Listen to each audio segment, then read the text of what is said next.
നിഷാൻ, എന്തുവാ പ്രധാനപ്പെട്ട വാർത്ത? ഇന്നത്തെ പ്രധാനപ്പെട്ട വാർത്ത ഷെയ്ഖ് ഹസീനയ്ക്ക് വധശിക്ഷ. അതായത് ബംഗ്ലാദേശിന്റെ മുൻ പ്രധാനമന്ത്രിയായിരുന്നു ഷെയ്ഖ് ഹസീന. ഇപ്പോൾ ബംഗ്ലാദേശിൽ ഭയങ്കര വലിയ പ്രശ്നങ്ങളൊക്കെ നടക്കുകയാണ്, കലാപങ്ങളൊക്കെ നടക്കുകയാണ്.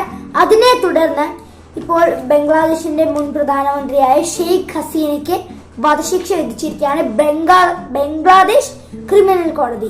ഓ ശരി ശരി, വധശിക്ഷ വിധിച്ചിട്ട് വലിയ കാര്യമൊന്നുമില്ല. കാരണം ഷെയ്ഖ് ഹസീന ഇപ്പോൾ ഉള്ളത് ബംഗ്ലാദേശിലല്ലോ, മറ്റേതോ രാജ്യത്ത് രാഷ്ട്രീയ അഭയം കിട്ടിയിട്ടുണ്ടല്ലോ. ഏത് രാജ്യത്ത്?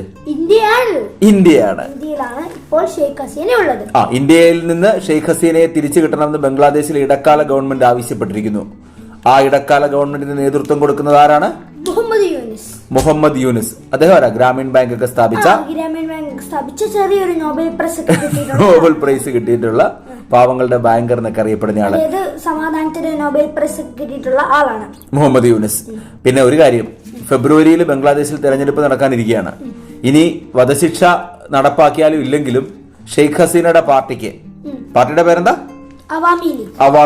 അവാമി ലീഗിന് ആ ഇലക്ഷനിൽ മത്സരിക്കാൻ പറ്റില്ല. കാരണം ആ പാർട്ടി ഓൾറെഡി അവിടെ നിരോധിച്ചിരിക്കുകയാണ്. ഒരൊറ്റ ചോദ്യം കൂടെ ചോദിച്ചു നിർത്തിയേക്കാം. ബംഗ്ലാദേശിലെ ഇടക്കാല ഗവൺമെന്റ് തീരുമാനിച്ച ഒരു ക്രിമിനൽ ട്രിബ്യൂണൽ ആണല്ലോ ഈ വധശിക്ഷ വിധിച്ചിരിക്കുന്നത്. ഷെയ്ഖ് ഹസീന ഇന്നലെ പറഞ്ഞത് ഇതൊന്നും അംഗീകരിക്കാൻ പറ്റില്ല, ഇതൊക്കെ തട്ടിപ്പാണ്. മറിച്ച് ഇന്റർനാഷണൽ കോർട്ട് ഓഫ് ജസ്റ്റിസ്, ഐക്യരാഷ്ട്ര സംഘടനയുടെ നേതൃത്വത്തിലുള്ള അന്താരാഷ്ട്ര നീതിന്യായ കോടതി, അവര് ആണ് വിചാരണ നടത്തി തീരുമാനം പറയുന്നതെങ്കിൽ ഞാൻ അംഗീകരിക്കാം എന്നാണ്. ഇന്റർനാഷണൽ കോർട്ട് ഓഫ് ജസ്റ്റിസിന്റെ ഹെഡ് ക്വാർട്ടേഴ്സ് എവിടെയാന്ന് പറയാം? അതെ, നെതർലൻഡ്സിലെ ഹേഗിലാണ് ഇന്റർനാഷണൽ കോർട്ട് ഓഫ് ജസ്റ്റിസിന്റെ ഹെഡ് ക്വാർട്ടേഴ്സ്.